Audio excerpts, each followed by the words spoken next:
I know confuse है ना आप।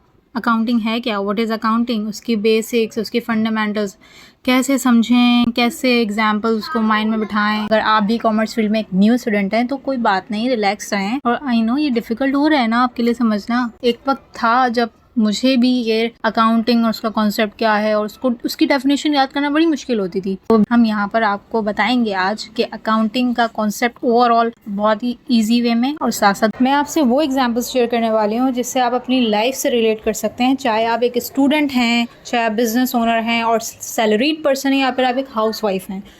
ये वीडियो आपके लिए बहुत इंटरेस्टिंग होने वाली है, क्योंकि अगर आप इस वीडियो को लास्ट तक देखते हैं सो आई अश्योर यू आपकी सारी कन्फ्यूजन दूर हो जाएगी।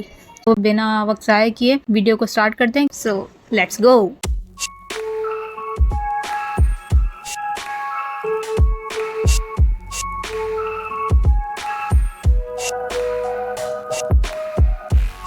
What is accounting? अकाउंटिंग है क्या? अकाउंटिंग कुछ भी नहीं है। देखें, अकाउंटिंग ना एक प्रोसेस होता है जिसमें आप क्या करते हो, फाइनेंशियल ट्रांजैक्शंस को रिकॉर्ड कर रहे होते हो। अब आप सोचे होंगे फाइनेंशियल ट्रांजैक्शन ये क्या टर्म है? कुछ भी नहीं है, सिंपल सी बात करते हैं। पैसे जो होते हैं ना, पैसे, बहुत ही सिंपल वे में बताऊं तो अकाउंटिंग कुछ भी नहीं है, एक ऐसा प्रोसेस है जिसमें आप क्या करते हो, जो जितने भी पैसे होते हैं उनका आना और उनका जाना, कि वो पैसे कैसे आए हैं आपके पास और कैसे गए हैं, उस चीज़ को रिकॉर्ड करना। ठीक है, और उसे समराइज़ कर लेना, यानी टोटल करना कि किस तरीके से कहाँ पर कौन से खर्चा हुआ है।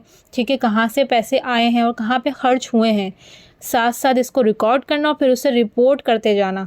ये एक प्रोसेस है और इसे कहते हैं accounting. It's like a detail diary of a business money. जैसे आप अपनी लाइफ में, आप फॉर एग्जांपल, आप जो है, आप अपने रूटीन में क्या करते हैं, आपके जो एक्सपेंसेस होते हैं, फॉर एग्जांपल आपको एक सैलरी मिली, ठीक है, जब आपको सैलरी मिलती है तो आप घर में क्या करते हैं, आपके पास एक डायरी होती है छोटी सी, जिसमें आप क्या करते हैं, लिख देते हैं कि भाई इस के महीने की पहली तारीख है और आज हमें मिली है सैलरी। ठीक है, अब जो है ना, अब जितने भी खर्चे हो रहे हैं कि भाई जो है वो एजुकेशन पे खर्चा हो रहा है, क्लोथिंग पे खर्चा हो रहा है, ग्रोसरी आइटम आ रही हैं, यूटिलिटीज़ एक्सपेंस जिसमें बिजली, गैस, ये तमाम चीज़ों के जो बिल्स हैं ये पे कर रहे हैं, रेंट एक्सपेंसेस हैं, इसके अलावा और भी जितने भी अखराजात हैं वो तमाम चीज़ें आप एक डायरी में लिख रहे होते हैं कि भाई ये खर्चा हुआ है और इतनी सैलरी मिली थी और अब इतना खर्चा हो गया है और अब इतने पैसे बचे हैं। तो यही तो रिकॉर्ड कर रहे होते हैं। वैसे एक बिज़नेस में भी एक तरह की एक डायरी होती है जिसका नाम है अकाउंटिंग, वो जो हेल्प कर रही होती है आपको रिकॉर्ड करने में कि कहाँ से पैसा आया, कहाँ से पैसा गया और अब क्या बचा है, और उस पैसे को देखते हुए अब आपने क्या डिसीजन लेना है। तो सिंपल सी बात थी, ये है अकाउंटिंग। अब देखें, इसकी एक डेफिनेशन है, वो ये है कि अकाउंटिंग क्या है। एक फॉर्मल डेफिनेशन भी हम डिस्कस करें आपके साथ कि अकाउंटिंग क्या होती है। बस कुछ भी नहीं है, is the art of recording, classifying and summarizing financial transactions to provide useful information in business decision, जो कि American institute of certified public accountant ने इसको डिस्कस किया था। देखिए, अकाउंटिंग क्या है, एक ऐसा आर्ट है जिसमें आप रिकॉर्ड कर रहे होते हैं किसको, पैसों को। सिंपल सी बात है, पैसों को आप रिकॉर्ड करें, जिसे आप फाइनेंशियल ट्रांजैक्शन बोलते हैं एक टर्म में। Okay, if you are a commerce student you know that. Okay, और अगर आप नए हैं तो आपको पता चल ही जाएगा आगे जाके। सो रिलैक्स रहें। और क्लासीफाइंग का मतलब क्या होता है कि आप रिकॉर्ड जिसे करो उसे अलग अलग चीज़ों में खर्चा एक तो नहीं होता, आपके डिफरेंट डिफरेंट अखराजात होते हैं या नहीं होते। यानी आप क्या कर रहे होते हैं, कभी आपको रेंट पे करना है, कभी आप ट्रैवलिंग एक्सपेंसेस रिकॉर्ड कर रहे होते हैं। ठीक है भाई, कि इतना जो है ना ट्रैवल करने पे इतना खर्चा हो गया है।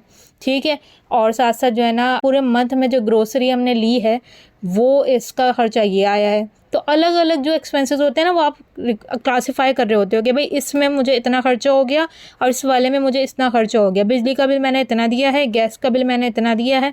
इस तरीके से आप रिकॉर्ड कर रहे होते हो। ठीक है, और देन उसको समराइज़ कर लेते हो, फिर टोटल कर लेते हैं कि भाई टोटल कितना खर्चा हो गया हमारा। ठीक है, ताकि किस तमाम चीज़ें हम क्यों कर रहे होते हैं, ताकि हम एक यूज़फुल इंफॉर्मेशन प्रोवाइड कर सकें, एक बिज़नेस डिसीजन ले सकें। अब आपकी लाइफ में इसको रिलेट कर सकते हैं आप कि आपने जो है ना, आपकी एक सैलरी है, ठीक है, आपको सैलरी मिली और जो है ना आपने उसको जगह जगह पे जहाँ पे खर्च करना था आपने किया। ओके, कुछ ग्रोसरी करनी थी, ठीक है, इसके अलावा यूटिलिटीज़ एक्सपेंसेस हैं आपके, ग्रोसरी का खर्चा है, एजुकेशन का खर्चा है, इसके अलावा शॉपिंग करनी है, और इसके अलावा जो है आपकी जो है वो समर वेकेशन चल रहे हैं, तो डिफरेंट चीज़ों पर आप जो खर्चे कर रहे होते हैं, उसके बाद जो आपके जो पैसे बच जाते हैं, देन फिर आप डिसीजन लेते हैं कि अब ये जो पैसे बचे हैं और महीने का आखिर चल रहा है, अब मैंने इसको कैसे चलाना है। अब आपको एक डिसीजन रैशनल लेना पड़ता है कि आपको पता है कि अब जो है ना महीने का आखिर है और अभी टाइम है सैलरी मिलने में, तो अब मैंने इन पैसों को ज़रा संभल के चलाना पड़ेगा। होता ही नहीं होता। तो ये जो होता है इस तरीके से होता है। अब बात करते हैं वो स्टूडेंट जो बेचारे अभी जॉब नहीं कर रहे, इंशाल्लाह आगे फ्यूचर में ज़रूर करेंगे, लेकिन अभी उन्हें क्या मिलती है, पॉकेट मनी मिलती है ना। सो वो जो पॉकेट मनी आपको मिलती है, तो आप भी तो कोई ना कोई ख़र्चा करते होंगे ना, इंटरनेट पैकेज करवा रहे हैं, ठीक है, तो कभी मूड हुआ तो फिर खाने बाहर निकल गए कि भाई आज जो है वो बर्गर खाने का मूड है, आज पिज़्ज़ा खाने का मूड है, तो ये तमाम चीज़ें आप कर रहे होते हैं। उसके बाद जब आपकी पॉकेट मनी थोड़ी सी रह जाती है और आपको पता है कि अभी दिन है, काफ़ी दिन है जो पॉकेट मनी मिलने में, तो फिर आप एक रैशनल डिसीजन ले रहे होते हैं कि भाई मुझे अब इन पैसों को ना ज़रा संभल के चलाना पड़ेगा, क्योंकि अभी तो काफ़ी दिन है, अभी तो मुझे नहीं मिलने वाले पैसे, ठीक है। सो हर कोई डिसीजन ले रहा होता है, तो इसलिए पैसों को आप रिकॉर्ड कर रहे होते हो। आपको पता होता है कि भाई कहाँ पे मेरे पैसे कहाँ से आए, ठीक है, ओके, और कहाँ पे गए हैं, किन किन जगहों पर खर्चा हुआ है। देन फिर आप डिसीजन लेते हो कि अच्छा जी अब मुझे क्या करना चाहिए, ठीक है। प्रैक्टिकल एग्जाम्पल भी साथ साथ डिस्कस करते हैं ताकि और बेहतर आपको समझ आ सके। आ स्मॉल ग्रोसरी स्टोर, आप इमेजिन करें कि आप जो है ना, आपके पास एक स्मॉल ग्रोसरी स्टोर है, ठीक है, वहाँ पे आप क्या क्या आइटम सेल करते हैं। फॉर एग्जांपल आप फ्रूट्स भी सेल कर रहे हैं, वेजिटेबल्स भी सेल कर रहे हैं, स्नैक्स और हाउस होल्ड प्रोडक्ट्स, इसमें सोप आ जाता है, शैम्पू आ जाता है, और डिफरेंट बहुत सारे आइटम्स आते हैं, जैसे आटा, चीनी और भी बहुत सारी चीज़ें, ओके, राइस। तो ये जो होती है ना अकाउंटिंग, इस किस तरीके से वर्क करेगी एक स्टोर में। अब आपका एक स्टोर है तो आप सोचोगे अकाउंटिंग यहाँ पे क्या काम करेगी, तो अकाउंटिंग यहाँ पे ये काम करेगी कि अकाउंटिंग ये बताएगी आपको कि पैसे कहाँ से आए हैं और पैसे कहाँ से गए हैं।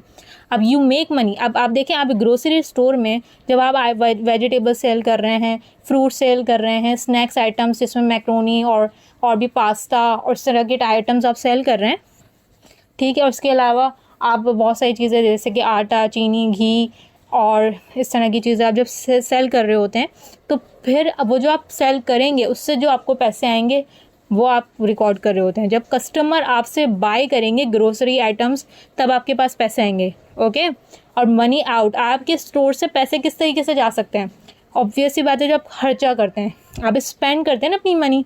जब एक बिजनेसमैन होता है ना, चाहे वो छोटा सा बिज़नेस क्यों नहीं करे, एक स्मॉल बिजनेस ओनर क्यों नहीं है, सबसे पहले उसको क्या करना पड़ता है, आप खुद बताएं। उसको अपनी एक प्रेजेंस जमाने के लिए एक जगह लेनी पड़ती है, वो अक्सर वो रेंट पे ले रहा होता है, ओके। और साथ साथ जो चीज़ आपको बेचनी है उसका स्टॉक भी तो रखना पड़ेगा ना, तो you need to buy a stock. क्या आपको आटा, चीनी, चावल, घी, इस तरह की चीज़ें, और वेजिटेबल्स वगैरह, फ्रूट्स जितने भी होते हैं, ठीक है, एप्पल, बनाना, तमाम चीज़ों का आपको स्टॉक तो रखना पड़ेगा ना। उसके अलावा अगर आपने जो स्टोर लिया है वो एक रेंट पर लिया है, ओके, तो उसका अगर आपको रेंट पर लिया है तो आपको पे भी करना है। और बिल्स तो ऑब्वियस ही बात है, इलेक्ट्रिसिटी बिल, फ़ैन चल रहे हैं, एसी चल रहे हैं अगर, तो वो भी एक्सपेंसेस आपके पास आएंगे। तो वो तमाम चीज़ें आप खर्चा क्यों कर रहे होते हो, एक बिजनेसमैन क्यों इतने एक्सपेंसेस कर रहा होता है बिफोर, उसको उस टाइम कोई पैसे तो नहीं मिल रहे होते, उस टाइम उसको कोई अर्निंग तो नहीं हो रही होती है। वो बिजनेसमैन इसलिए इन तमाम चीज़ों पे खर्चा करता है, स्टॉक डलवाता है, ताकि वो आगे सेल कर सके। जब वो सेल करेगा तो वो कोशिश ये करेगा कि वो सेल्स इतनी अच्छी करे कि उसके बाद उसको एक्सपेंसेस कवर करने के बाद भी प्रॉफिट बचे, ठीक है। सो आगे हम इसके बारे में और मज़ीद डिस्कस करते हैं। तो सिंपल ब्रेक डाउन करते हैं एक्सपेंसेस। सबसे पहले याद रखें, अगर आप बिज़नेस ओनर हैं, ठीक है, आप सोचें कि मैंने अपना बिज़नेस करना है, चाहे कुछ भी करना है, लेकिन अभी हम ग्रोसरी स्टोर को ना एक एग्जांपल मान के चल रहे हैं, ओके। तो आप एक्सपेंस क्या करेंगे, सबसे पहले आपको चाहिए अपना बिज़नेस करने के लिए, अपना कारोबार करने के लिए एक जगह चाहिए होगी, जहाँ पे एक प्लेस तो हो ना, जहाँ पे आप अपनी प्रोडक्ट सेल कर सकें, या अपनी सर्विस आपको देनी है तो आप सर्विस दें। तो आप क्या करेंगे, सबसे पहले उस पार्टिकुलर जगह को क्या करेंगे, अगर रेंट पे लेना चाहेंगे तो रेंट पे लेंगे, वरना आप उसे ख़रीद लेंगे, ठीक है। दूसरा जो मेन डिसीजन आप लेंगे, प्रोडक्ट्स जो है ना वो बाय करेंगे, या तो अपनी मैन्युफैक्चर करेंगे, और अगर आप नहीं करें तो आप जैसे फॉर एग्जांपल यहाँ पे हम सिर्फ एग्जांपल लेके चल रहे हैं ग्रोसरी स्टोर, अब ग्रोसरी स्टोर में आपको जो आइटम्स चाहिए होंगे, फ्रूट्स, वेजिटेबल्स और इस तरह के जो है ना तमाम हाउस होल्ड आइटम्स जो आपके घर में यूज़ होते हैं, खाने पीने की जितनी भी चीज़ें हैं, वो तमाम चीज़ें आप अपने स्टोर में रखना चाहते हैं, तो वो तमाम चीज़ें आप क्या करोगे, सप्लायर से कांटेक्ट करके आप वो तमाम चीज़ें स्टॉक में रख लेंगे अपने पास, अच्छी क्वांटिटी में, अच्छी खासी क्वांटिटी में आप अपने पास रखेंगे। ठीक है, ये आपने दूसरा खर्चा किया। देन थर्ड क्या है, अब आपको उसको रन करने के लिए अब आपको क्या चाहिए होगा, फ़ैन चाहिए होगा, एसी चाहिए होगा। तो वो तमाम चीज़ें जो आप यूज़ करेंगे तो मंथ के एंड में क्या होगा, हर महीने के आखिर में बिल आ रहा होगा, आपका इलेक्ट्रिसिटी बिल आ रहा होगा। और अगर आप वाईफाई वहाँ पे रखते हैं तो आपके उसके चार्जेस भी अलग आ रहे होंगे। और इसके अलावा मज़ीद और भी कॉस्ट हो सकती हैं, जैसे पैकेजिंग कॉस्ट चल रही है। इसके अलावा अगर आप प्रमोशनल एक्टिविटीज़ करें वो तमाम कॉस्ट भी हो सकती है। सिंपल सी बात करें कि एक बिज़नेस शुरू करें तो क्या क्या खर्चे आपको करने पड़ सकते हैं बिज़नेस शुरू करने से पहले। अब क्या होगा दूसरा, फिर आपके साथ क्या होगा, अब आप क्या करेंगे, अपनी प्रोडक्ट और अपनी आइटम को सेल करना शुरू कर देंगे, यानी लोगों को बेचेंगे, अपने कस्टमर को बेचेंगे। तो उससे जो आपको पैसे मिलते हैं ना, उसको अकाउंटिंग में मनी इन नहीं बोलते और एक्सपेंसेस को मनी आउट नहीं बोलते। एक्सपेंसेस को देखिए जी, जो मनी आउट वर्ड था ना, जो भी हमने लास्ट टाइम जो है डिस्कस किया आपसे थोड़ी देर पहले हमने डिस्कस किया था ना, मनी आउट और मनी इन। अकाउंटिंग एक ऐसा प्रोसेस है जिसमें पैसों का आना और पैसों का जाना ये रिकॉर्ड किया जाता है। तो जो पैसों का जाना है कि पैसे आपके कैसे जा रहे हैं, कैसे खर्च हो रहे हैं, कैसे स्पेंड कर रहे हैं आप, तो वो जो होता है वो अकाउंटिंग में उसको कहते हैं एक्सपेंसेस। ओके, और जो आपके पैसे आ रहे हैं डिफरेंट सोर्स ऑफ इनकम से, जैसे भी आ रहे हैं, उससे आप कहते हैं अकाउंटिंग में इनकम। दूसरी ज़ुबान में आप इसे कहते हैं रेवेन्यू। ठीक है, और अगर आप कोई चीज़, ठीक है, तो वो एक हेड है, समझे, एक टाइप है, जो आगे हम नेक्स्ट वीडियो में ज़रूर इसके बारे में डिस्कस करेंगे। हेड्स ऑफ अकाउंट्स क्या क्या हैं, अकाउंटिंग के टोटल 5 हेड्स होते हैं जो हम डिस्कस करेंगे।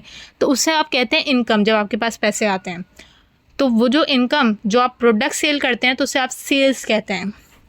क्या कहते हैं, सेल्स। कि आप अपने ग्रोसरी आइटम जो सेल करें वो प्रोडक्ट है ना, वो एक टेंजिबल प्रोडक्ट है, यानी वो एक नज़र आने वाली प्रोडक्ट है, आप उसे छू भी सकते हैं, आप उसे देख भी सकते हैं। ठीक है, आप उसे यूज़ कर सकते हैं। तो वो जो प्रोडक्ट है वो सेल्स कहलाती है। अगर आप उसे बेचते हैं कस्टमर को तो आपकी वो सेल्स है।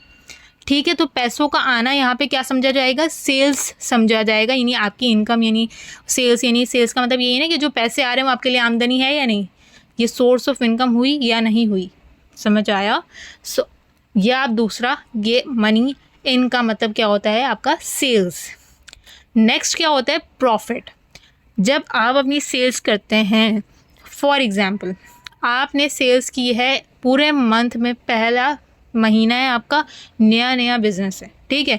अब आपने 1 लाख की सेल्स की है, यानी 1 लाख रुपए टोटल जो अमाउंट है ना, उसका आपने क्या किया है, बेचा है लोगों को। जो डिफरेंट चीज़ें थी वो आपने सेल कर दी हैं। तो उस पर जो खर्चा आया है ना, एक्सपेंसेस जितना भी आया, नहीं कि जो रेंट भी देना था स्टोर का, फिर जो है ना वो हमने जो है ना सप्लायर से बहुत सारा माल भी मंगवाया स्टॉक के लिए, अगले महीने के लिए और मंगवा के रख लिया, तो वो भी खर्चा आ गया। और इसके अलावा बिल भी आ गया बिजली का, ठीक है, और इसके अलावा इंटरनेट के बिल भी आ गया, वाईफाई जो एक्सपेंसेस हैं, वो तमाम चीज़ें हुई। तो वो तमाम जो चीज़ें हैं वो एक्सपेंसेस हो गए, वो हुए हैं टोटल 90,000, यानी 90,000, यानी 1 लाख की सेल्स हुई हैं और 90,000 रुपीज़ के खर्चा हुआ, एक्सपेंसेस हुए। यानी सेल्स का मतलब क्या है, पैसे आए। तो 1 लाख रुपए आपके पास पैसे आए और उसमें से 90,000 रुपये पैसे चले गए क्योंकि आपने खर्चा किया था। अब बचे आपके पास 10,000 रुपये। The money left after paying all the expenses, उसे कहते हैं प्रॉफिट। प्रॉफिट क्या होता है कि आपने जो सेल्स थी उसमें से एक्सपेंसेस निकालने के बाद जो आपके जितने भी खर्चा है उसको माइनस करने के बाद जो रकम बच जाती है उसे हम कहते हैं प्रॉफिट। अब जो प्रॉफिट है, अब आप उसका क्या करते हैं, तो मैंने आपसे डिस्कस किया था स्टार्टिंग में, अकाउंटिंग क्या है, एक ऐसा प्रोसेस है जिसमें आप रिकॉर्ड कर रहे होते हैं, समराइज़ कर रहे होते हैं और रिपोर्ट कर रहे होते हैं, ठीक है। और वो क्यों कर रहे होते हैं, ताकि आप जो है एक यूज़फुल इन्फॉर्मेशन क्रिएट कर सकें एक बिज़नेस डिसीजन के लिए। तो यहाँ पे आपको अपने कारोबार के लिए डिसीजन लेना है। ये वो पॉइंट है जहाँ पे बिज़नेस ओनर जो है ना वो अब एक सेंसिबल और बहुत अच्छा डिसीजन ले सकता है। तो वो क्या डिसीजन लेगा, क्या वो 10,000 रुपये पूरे के पूरे अपने घर ले जाएगा, क्या करेगा वो? जब आप एक नया बिज़नेस है तो you need to reinvest the amount into business. आपको चाहिए कि आप अपने बिज़नेस में ये अमाउंट को ना दोबारा इन्वेस्ट कर दें, क्योंकि अभी नया नया कारोबार है, अभी आपके अपने प्रॉफिट को बढ़ाना ज़रूरी है। प्रॉफिट बढ़ाने के लिए आपको नेक्स्ट मंथ और सेल्स बढ़ानी होगी। अब वो जो पैसे बचे हैं आप उसे री इन्वेस्ट कर दें, मज़ीद बेहतरी करने की कोशिश करनी है अपने ग्रोसरी स्टोर में, ठीक है। सो आगे जाकर फिर आपका जो प्रॉफिट बढ़ने लग जाएगा, किस तरीके से, जो आपकी सेल्स फॉर एग्जांपल 3 लाख रुपए हो रही है और आपके एक्सपेंसेस जो है वो सिर्फ 1 लाख रुपए हो रहे हैं, अब आपका प्रॉफिट ज़्यादा होता जा रहा है, तो देन आप कुछ अमाउंट फिर बिजनेस में इन्वेस्ट कर देते हैं। एक रैशनल बिजनेसमैन जो होता है वो यही करता है, और कुछ अमाउंट फिर आप अपने घर लेकर जा रहे होते हैं, और देन फिर ये मल्टीपल होता जाता है एक टाइम तक, जब आप एक सक्सेसफुली तमाम चीज़ों को रन करना जानते हैं, अगर आपके कस्टमर के साथ रिलेशनशिप लॉन्ग टर्म है, ठीक है। So this is all about accounting क्या है और उसकी बेसिक्स। सिर्फ हमने बेसिक्स की बात की और आपकी लाइफ से इसको रिलेट करने की कोशिश की है कि इतनी कोई मुश्किल बात नहीं थी। तो ये देखें, ये जो कॉन्सेप्ट है ना, ये बहुत इंपॉर्टेंट है आपके लिए। किसी भी चीज़ की, किसी भी सब्जेक्ट की, चाहे वो कोई भी चीज़ है, उसका कॉन्सेप्ट, उसकी बुनियाद आपको पता होनी चाहिए। अगर आपकी बुनियाद अच्छी होगी, अगर आपकी बेस अच्छी होगी, तो आप आगे बहुत स्ट्रॉन्गली जो है वो चीज़ों पर अपनी एक्सपर्टीज़ हासिल कर सकते हैं, और इंशाल्लाह आप फ्यूचर में बहुत अच्छे बेहतर तरीके से परफॉर्म कर पाएंगे, और आप अपनी अच्छी जॉब भी कर सकते हैं और अपना बिज़नेस भी कर पाएंगे, जब आप इन तमाम चीज़ों के बारे में जान सकेंगे। हर चीज़ मार्क्स नहीं होती, सिर्फ नंबर लेने से कुछ नहीं होता, आपको नॉलेज होनी चाहिए। मेन जो पॉइंट है, आपके पास स्किल्स और नॉलेज का होना ज़रूरी है। लास्ट बात करते हैं, एक सिंपल वर्ड्स में अगर अकाउंटिंग को डिस्कस करूं एक समराइज वे में, तो अकाउंटिंग सिंपली ना हेल्प कर रहा होता है आपको, ताकि आप ट्रैक पर रख सको तमाम अपने पैसों को, कि वो कैसे आ रहे हैं और कैसे जा रहे हैं। It's like a report card for your business finances, कि आपके बिजनेस फाइनेंस का रिपोर्ट कार्ड है कि आपके कैसे पैसे आए हैं और कैसे गए हैं, जो कि आपको हेल्प कर रहा होता है अंडरस्टैंड करने में कि आप पैसे में से मुनाफा कर रहे हैं या फिर लॉस कर रहे हैं। कि आपने फॉर एग्जांपल 1 लाख रुपए जो आपने सेल्स की थी ना, जिससे आपको पैसे आए थे, अब आप 90,000 रुपये खर्चा करा उसमें से, तो 90,000 रुपये जो आपने खर्चा किया था, अब 10,000 रुपये बच रहे हैं। अब वो जो 10,000 रुपये बच रहे हैं वो प्रॉफिट है। लेकिन अगर आपका फॉर एग्जांपल सेल्स आपकी 90,000 रुपये की हुई, 90,000 का माल बेचा, लेकिन जो खर्चा जो बन रहा था ना टोटल, वो 1 लाख रुपये बन रहा है, यानी 90,000 रुपीज़ जो है अपना आपका जो है वो सेल्स हुई है, आपके पास पैसा है, लेकिन आपके जो पैसे जाने हैं इस महीने, जो खर्चा आपने किया वो 1 लाख रुपए का किया है, यानी 1 लाख रुपीज़ के आपने एक्सपेंसेस किए हैं, तो 10,000 रुपये माइनस में जा रहा है, तो ये आपको हो गया लॉस, आपको लॉस हो रहा है। सो ये तमाम चीज़ें आप ट्रैक कर सकते हो। और लास्टली क्या है कि ये आपको शो कर रहा होता है कि how much money you have and what you owe, कि आपने अगर किसी से उधार लिया है, कितना उधार लिया है अगर लिया है तो, और आपके पैसे कितने बचे हैं और आप क्या कर सकते हो, ठीक है। This information is actually help you make good decisions to keep your business running smoothly. Accounting आपको हेल्प कर रहा होता है अपने पैसों को ट्रैक करने में, कि आप ट्रैकिंग करते हैं कि भाई कितने पैसे हैं और कितने मैंने उधार लिए हैं, या मैंने कितने उधार दिए हैं अपने कस्टमर को। तमाम चीज़ें आप देख रहे होते हैं ताकि आपको बेहतर डिसीजन आप ले सकें और अपने बिजनेस को स्मूथली रन कर सकें। So this is all about accounting and its basics.